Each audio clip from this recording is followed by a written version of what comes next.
ہبہ تمام ہونے کے لیے قبضہ کی بھی ضرورت ہے، بغیر اس کی ہبہ تمام نہیں ہوتا۔ پھر اگر اسی مجلس میں قبضہ کرے تو واہب کی اجازت کی بھی ضرورت نہیں، اور مجلس بدل جانے کے بعد قبضہ کرنا چاہتا ہے تو اجازت درکار ہے۔ ہاں اگر اس مجلس میں ہبہ کیا ہے، اس نے کہہ دیا کہ تم قبضہ کر لو، تو اب اجازت حاصل کرنے کی دوبارہ ضرورت نہیں ہے، وہی پہلی اجازت کافی ہے۔ تو اسے کہتے ہیں کہ موہوب جو ہے، جو ہبہ کی گئی چیز ہے، اس پہ قبضہ ہونا بھی ضروری ہے۔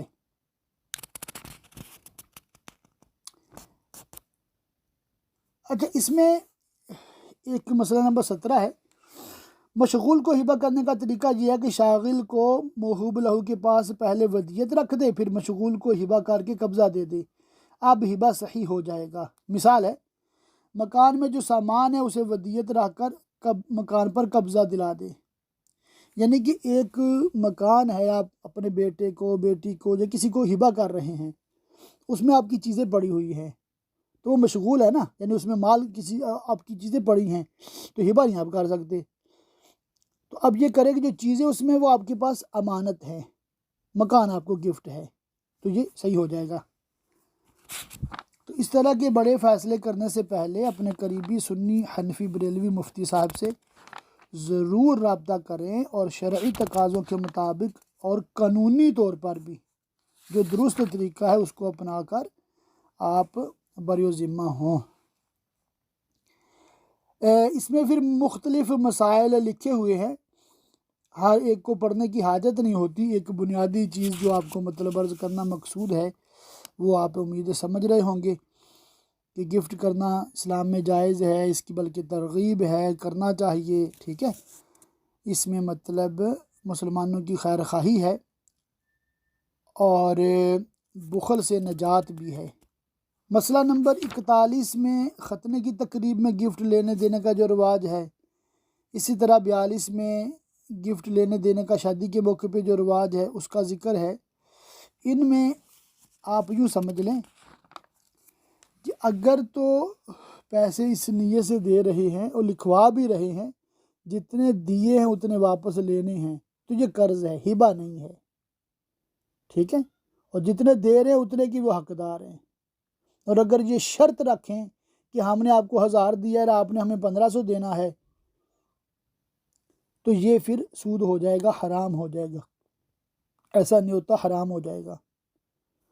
اور اگر بس دے دیے ہیں، گفٹ ہے، یہ بس آپ کے لیے گفٹ ہے، مجھے واپس نہیں چاہیے، صاف کہہ دیا، تو چاہے وہ لکھوائے یا نہ لکھوائے وہ گفٹ ہے۔ تو یہ 3 اس کی مختلف صورتیں ہیں، یا تو گفٹ ہے، یا قرض ہے، یا پھر سود پر قرض ہے، تو اس میں بھی بہت احتیاط کی حاجت ہے۔ ہبہ واپس لینے کا بیان ہے بہار شریعت مطبوعہ مکتبۃ المدینہ صفحہ 83۔ کسی کو چیزیں دے کر واپس لینا بہت بری بات ہے۔ حدیث میں ارشاد ہوا، اس کی مثال ایسی ہے جس طرح کتا کہہ کر کے، الٹی کر کے، وومٹ کر کے پھر چاٹ جاتا۔ لہٰذا مسلمان کو اس سے بچنا ہی چاہیے، مگر چونکہ ہبہ ایسا تصرف ہے کہ واہب پر لازم نہیں، اگر دے کر واپس ہی لینا چاہے تو قاضی واپس کر دے گا، اسے نہ واپس لینے پر مجبور نہیں کرے گا۔ اور یہ واپس لینے کا حکم بھی حدیث سے ثابت ہے، مگر سب جگہ واپس نہیں کر سکتا۔ بعض صورتیں ہیں کہ ان میں واپس لے سکتا ہے اور بعض میں نہیں لے سکتا۔ یہاں اسی کی تفصیل بیان کی جاتی ہے۔ مشورہ آپ لوگوں کے لیے یہی ہے کہ ذہن یہ بنا لینا ہے کہ سوچ سمجھ کر گفٹ کرنا ہے، ٹھیک ہے، بڑے بول نہیں بولنے، اور جب گفٹ کر ہی دیا تو پھر واپس نہ لیں، سمجھے وہ چیز گئی، میرے پاس تھی ہی نہیں، یہ ایک بہتر حل ہے، ٹھیک ہے۔ اس کے چند مسائل انشاءاللہ تعالیٰ دیکھ لیتے ہیں ویسے ضمناً۔ رجوع کرنے کے لیے ضروری ہے کہ رجوع کے الفاظ بولے، مثلا رجوع کیا، واپس لیا، ہبہ کو توڑ دیا وغیرہ۔ مسئلہ 9، ہبہ میں رجوع کرنے سے 7 چیزیں مانے ہیں، ان 7 کو ان الفاظ میں جمع کیا گیا ہے: دال، میم، عین، خا، زا، قاف، ہا۔ یہ کیا ہے؟ پہلا ہے زیادت متصلہ، ٹھیک ہے، زیادت متصلہ، جس چیز کو ہبا کیا اس میں کچھ زیادت ہوئی اگر یہ موہوب کے ساتھ متصل ہے واہب رجوع نہیں کر سکتا۔ مثلا ایک نابالغ غلام کسی کو ہبا کیا، اب وہ جوان ہو گیا، رجوع نہیں کر سکتا۔ زیادت متصلہ متولدہ ہو یا غیر متولدہ، موہوب لہو کے فعل سے ہوئی ہو یا اس کے فعل سے نہ ہوئی، سب کا ایک حکم ہے۔ زیادت متصلہ کہتے ہیں کہ اس چیز کی قیمت میں زیادتی ہو گئی، ٹھیک ہے، پہلے وہ چیز مثال ہے 10 روپے کی تھی، اب وہ 15 کی ہو گئی، تو اب یہ واپس نہیں لے سکتا۔ مسئلہ 14 ہے، زیادت منفصلہ رجوع سے مانے نہیں۔ مثلا بکری ہبا کی تھی، اس کے بچہ پیدا ہوا، یہ زیادت منفصلہ ہے کہ بکری الگ چیز ہے اور اس کا بچہ الگ چیز ہے۔ واہب اپنی ہبا کی ہوئی چیز واپس لے سکتا، زیادت موہوب لہو کی ہوگی، اس کو واپس نہیں لے سکتا۔ بکری تو واپس لے سکتا ہے، وہ بچہ واپس نہیں لے سکتا، مگر جانور کو اس وقت واپس لے سکتا ہے جب بچہ اس قابل ہو جائے کہ اسے ماں کی حاجت نہ رہے۔ تو یہ متصلہ اور منفصلہ کا فرق آپ ذہن میں رکھیے گا۔ دوسری جو ہے شرط، موت احد المتعاقدین، یعنی کہ جو دو عقد کرنے والے ہیں ان میں سے ایک کی موت، ہبا کر کے قبضہ دے دیا، اس کے بعد واہب یا موہوب لہو دونوں میں سے کوئی بھی مر جائے، ہبا واپس نہیں ہو سکتا۔ نمبر 3، واہب کا عوض لینا معنی رجوع ہے۔ موہوب لہو نے عوض دیا تو واہب کو یہ معلوم ہونا چاہیے کہ یہ ہبا کا عوض ہے۔ موہوب لہو نے کہا اپنے ہبا کا عوض لو، یہ اس کا بدلہ لو، اس کے مقابلہ میں چیز لو، واہب نے لے لیا، رجوع کرنے کا حق ساقط ہو گیا۔ مثال ابھی ایک شخص نے کسی کو ایک گھڑی واچ گفٹ کی، دوسرے نے اس کو ایک انگوٹھی گفٹ کر دی اسی کے بدلے میں، بھی آپ نے گفٹ دیا تو میرا بھی گفٹ قبول کریں۔ اب اس طرح کر لیا ہے، گھڑی تھی 1 لاکھ کی، انگوٹھی تھی 10,000 کی، تو یہ 10,000 دینے میں فائدہ یہ رہے گا کہ اب وہ واپس نہیں لے سکتا، ختم۔ نمبر 4 ہے، ہبا کا ملک موہوب لہو سے خارج ہو جانا معنی رجوع ہے۔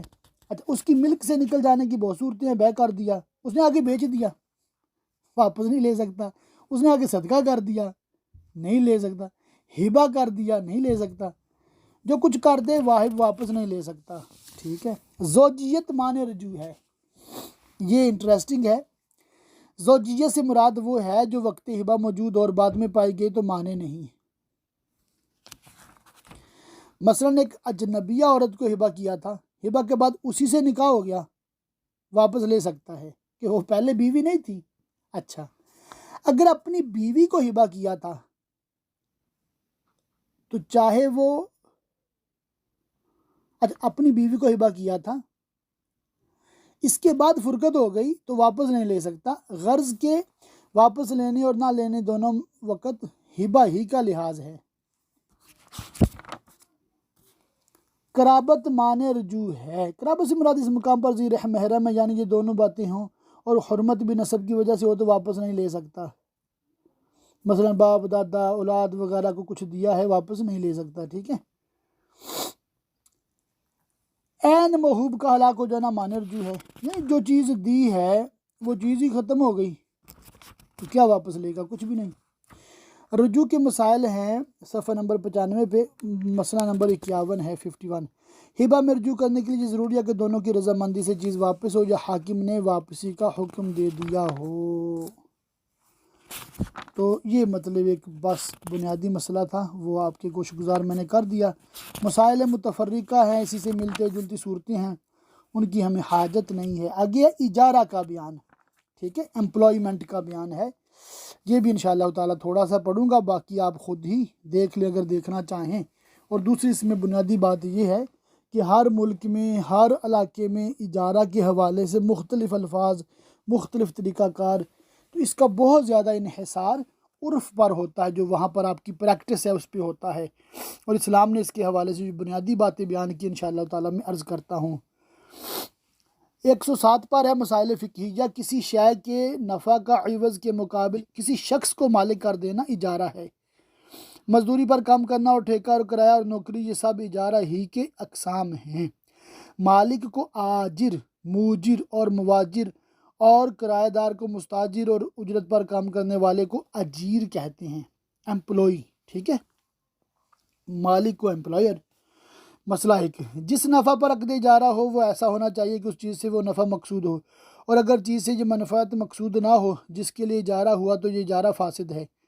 کسی سے کپڑے اور ظروف کرائے پر لیے مگر اس لیے نہیں کہ کپڑے پہنے جائیں گے، ظروف استعمال کیے جائیں گے، بلکہ اپنا مکان سجانا مقصود ہے، یا گھوڑا کرائے پر لیا مگر اس لیے نہیں کہ اس پر سوار ہوگا بلکہ کوتل چلنے کے لیے، یا مکان کرائے پر لیے اس لیے نہیں کہ اس میں رہے گا بلکہ لوگوں کو کہنے کی ہوگا کہ یہ مکان فلاں کا ہے، ان سب صورتوں میں اجارہ فاسد ہے اور مالک کو اجرت بھی نہیں ملے گی اگرچہ مستاجر نے چیز سے وہ کام لیے جس کے لیے اجارہ کیا تھا۔ مسئلہ 2، اجارہ کی ارکان ایجاب و قبول ہیں، خواہ لفظ اجارہ ہی سے ہوں یا دوسرے لفظ سے۔ لفظ عاریہ سے بھی اجارہ منعقد ہو سکتا ہے، یہ کہا میں نے یہ مکان 1 مہینے کو 10 روپے کے عوض میں عاریت پر دیا، دوسرے نے قبول کر لیا، اجارہ ہو گیا۔ یوں ہی اگر یہ کہا کہ میں نے اس مکان کے نفع اتنے کے بدلے میں تم کو ہبہ کیے، اجارہ ہو جائے گا۔ یعنی کہ جب ہبہ کا لفظ ہے ساتھ میں پیسوں کا بھی ذکر ہے، عاریت کا لفظ ہے ساتھ میں پیسوں کا بھی ذکر ہے، تو آٹومیٹک یہ اجارہ ہو رہا ہے، عاریت یا ہبہ نہیں ہو رہا۔ مسئلہ 3، مگر اس طرح کے الفاظ بھی استعمال نہ کیے جائیں بلکہ بالکل کلیئر ہو بھی کرائے پہ دے رہا ہوں آپ کو، سمجھے بات کو۔ مسئلہ 3، جو چیز بیع کا ثمن ہو سکتی ہے وہ اجرت بھی ہو سکتی ہے، مگر یہ ضرور نہیں کہ جو اجرت ہو سکے وہ ثمن بھی ہو جائے۔ مثلا ایک منفعت دوسری منفعت کی اجرت ہو سکتی ہے جبکہ دونوں دو جنس کی ہیں اور منفعت ثمن نہیں ہو سکتی۔ اجارہ کی شرائط ہے، اجارہ کی شرائط یہ عاقل ہونا، ٹھیک ہے، پاگل کو تو نہیں رکھ سکتے اجارے پہ۔ نمبر 2، ملک و ولایت یعنی اجارہ کرنے والا مالک یا ولی ہو، اجارہ کرنے کا اسے اختیار حاصل ہو۔ نمبر 3، مستاجر کو وہ چیز سپرد کر دینا۔ نمبر 4، اجرت کا معلوم ہونا۔ نمبر 5، منفعت کا معلوم ہونا۔ نمبر 6، جہاں اجارہ کا تعلق وقت سے ہو وہاں مدت بیان کرنا، 1 مہینے کے لیے، گھنٹے کے لیے، 10 گھنٹے کے لیے۔ نمبر 7، جانور کرائے پر لیا اس میں وقت بیان کرنا ہوگا۔ نمبر 8، وہ کام ایسا ہو کہ اس کا استعفاء کی تعریف ہے پورا کرنا قدرت میں ہو، اگر حقیقتاً مقدور نہ ہو، مثلا غلام کو اجارہ پر دیا اور وہ بھاگا ہوا ہے ہی نہیں غلام وہاں پر، تو کیا اجرت۔ نمبر 9، وہ عمل جس کے لیے اجارہ ہوا اس شخص پر فرض واجب نہ ہو۔ نمبر 10، منفعت مقصود ہو۔ نمبر 11، اسی جنس کی منفعت اجرت نہ ہو۔ نمبر 12، اجارہ میں ایسی شرط نہ ہو جو مقتضائے عقد کے خلاف ہو۔ مسئلہ 5، اجارہ کا حکم یہ کہ طرفین بدلین کے مالک ہو جاتے ہیں، مگر یہ ملک ایک دم نہیں ہوتی بلکہ وقتاً فوقتاً ہوتی ہے، مگر جبکہ تعجیل یعنی پیشگی لینا شرط ہو تو عقد کرتے ہی اجرت کا مالک ہو جائے گا۔ ایڈوانس بھی لوگ لے لیتے ہیں نا، بھی مجھے ابھی پیسے دو، 1 مہینے کے لیے مکان کرائے پہ لے لو، تو یہ کرنا بالکل جائز اور درست ہے۔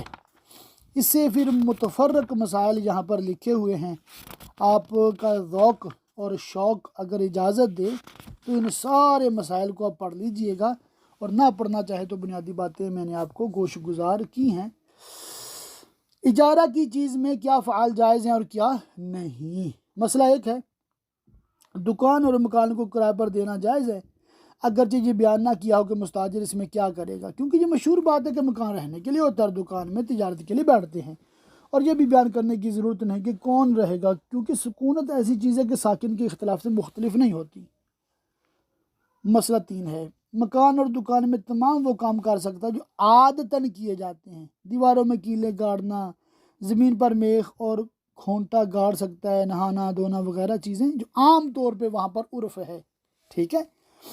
تو اس کے لیے ہر علاقے، ہر شہر، ہر ملک کی اپنے قوانین ہیں کہ اس جگہ پہ جو آپ نے رینٹ پہ لی ہے کیا آپ کر سکتے ہیں اور کیا نہیں کر سکتے، تو یہ چیز میں آپ لوگوں پہ چھوڑتا ہوں، ٹھیک ہے۔ یہاں پر مسائل یہ مختلف علماء نے اپنے اپنے علاقوں کے حوالے سے ذکر فرمائے ہیں، مگر وہی بات آ جاتی ہے دوبارہ کہ کامن سینس ہونی چاہیے، ٹھیک ہے، اور عقل سلیم جس بندے میں ہوتی ہے وہ دیتے وقت بھی اور لیتے وقت بھی بالکل کلیئر بات کرتا ہے، واضح کرتا ہے، اور وہاں پہ عرف و رواج کا لحاظ رکھتا ہے، بے جا تصرف کسی کی ملکیت میں نہیں کرتا۔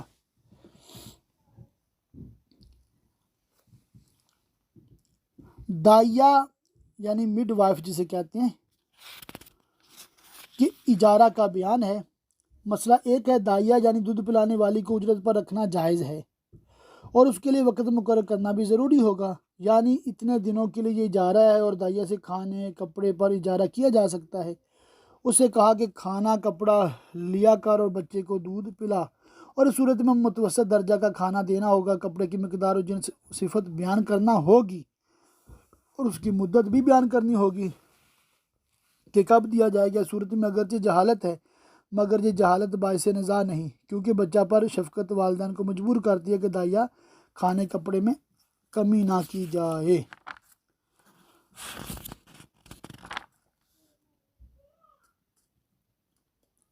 مسئلہ 25 ہے، بچہ کو دودھ پلانے کے لیے بکری کو اجارہ پر لیا یا بکری کا بچہ ہے اس کو دودھ پلانے کے لیے بکری کو اجارہ پر لیا، یہ ناجائز ہے، اس کی اجازت نہیں ہے۔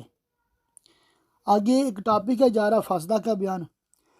عقد فاسد وہ ہے جو اپنی اصل کے لحاظ سے موافق شرع ہے مگر اس میں کوئی وصف ایسا ہے جس کی وجہ سے نامشروع ہے، اور اگر اصل ہی کے اعتبار سے خلاف شرع ہے تو وہ باطل ہے۔ مثلا مردار یا خون کو اجرت قرار دیا، یا خوشبو کو سونگھنے کے لیے اجرت پر لیا، یا بت بنانے کے لیے کسی کو اجیر رکھا، کہ ان سب صورتوں میں اجارہ باطل ہے۔ اجارہ فاسدہ کی مثال یہ ہے کہ اجارہ میں کوئی ایسی شرط ذکر کی جائے جس کو عقد اجارہ مقتضی نہ ہو، اس کی صورتیں یہاں ذکر کی جاتی ہیں۔ مسئلہ 2، اجارہ باطل میں اگر چیز کو استعمال کیا اور وہ کام کر دیا جس کے لیے اجارہ ہوا، جب بھی اجرت واجب نہیں، کیوں اجارہ ہے ہی باطل، اگرچہ وہ چیز اسی لیے ہے کہ کرائے پر دی جائے، مگر مال وقف اور مال یتیم کو اگر اجارہ باطلہ کے طور پر دیا اور مستاجر نے منفعت حاصل کر لی تو اجرت مثل واجب ہوگی۔ مسئلہ 3، اجارہ فاسدہ کا حکم یہ ہے کہ اس استعمال کرنے پر اجرت مثل لازم ہوگی، اور اس میں 3 صورتیں ہیں۔ اگر اجرت مقرر ہی نہیں ہوئی یا جو مقرر ہوئی معلوم نہیں، ان دونوں صورتوں میں جو کچھ اجرت مثل ہو دینی ہوگی، اور اگر اجرت مقرر ہوئی اور وہ معلوم بھی ہے تو اجرت مثل اسی وقت دی جائے گی جب وہ مقرر سے زیادہ نہ ہو، اور اگر مقرر سے اجرت مثل زائد ہے تو جو مقرر ہے وہی دی جائے گی، اس سے زیادہ نہیں دی جائے گی۔ مسئلہ 4، اجارہ فاسدہ میں محض قبضہ کرنے سے منافع کا مالک نہیں ہوگا، اور بیع فاسد میں قبضہ کرنے سے مبیع کا مالک ہو جاتا ہے۔ مشتری کے تصرفات قبضہ کے بعد نافذ ہو جاتے ہیں، مستاجر قبضہ کر کے اسے اجارہ پر دے دے یہ نہیں کر سکتا، اور اگر اس نے اجارہ پر دے ہی دیا تو اجرت مثل لازم ہوگی۔ مثلا مستاجر اول مالک کو اجرت مثل دے گا، یہ نہیں کہا جائے گا کہ یہ غاصب ہے اور انتفاع کے مقابل میں اس سے اجرت نہ لی جائے۔ نمبر 5، جو شرطیں مقتضی عقد کے خلاف ہیں ان سے عقد اجارہ فاسد ہو جاتا ہے، لہٰذا جو شرطیں بیع کو فاسد کرتی ہیں اجارہ کو بھی فاسد کرتی ہیں، کیونکہ اجارہ بھی ایک قسم کی بیع ہے۔ فرق یہ ہے کہ بیع میں چیز بیچی جاتی ہے اور اجارہ میں چیز کی منفعت بیچی جاتی ہے۔ اچھا، یہ 4-5 مثال میں نے پڑھے ہیں نا 30 منٹ پورا ہونے کے بعد بھی، یہ صرف آپ کو نا جگانے کے لیے ہے اور یہ احساس دلانے کے لیے ہے کہ ستاروں سے آگے جہاں اور بھی ہیں، ابھی عشق کے امتحان اور بھی ہیں، مطلب کہ آپ عالم کورس اردو کر رہے ہیں، ٹھیک ہے، اور اس میں عربی اصطلاحات ہیں، عربی الفاظ ہیں، اور یہ بہت سارے الفاظ وہ ہیں جو آپ نے تجارت کے بیان میں پڑھے ہوئے ہیں، حصہ 11، 12، 13 میں، اور اگر آپ کو وہ وہاں سے اچھے طریقے سے یاد نہیں ہے نا تو آپ کو ان باتوں کی بالکل بھی سمجھ نہیں آئی ہوگی۔ تو اپنے آپ کو امپروو کرنا ہے۔ نماز روزے کے مسائل تو میں امید کرتا ہوں کہ آپ کی اکثریت کو اچھے طریقے سے آتے ہوں گے، اب تھوڑا سا وقت نکال کے ان مسائل کو بھی پڑھیں، وہ بار بار پڑھیں گے، سنیں گے، سمجھنے کی کوشش کریں گے تو انشاءاللہ تعالی آسان ہو جائیں گے۔ اللہ تعالیٰ کی بارگاہ میں دعا کہ اللہ پاک ہمیں خوب علم دین سیکھنے، یاد رکھنے، عمل کرنے اور دوسروں تک پہنچاتے رہنے کی توفیق عطا فرمائے، آمین، بجاہ النبی الامین وصلی اللہ تعالی علیہ وآلہ وصحبہ وبارک وسلم۔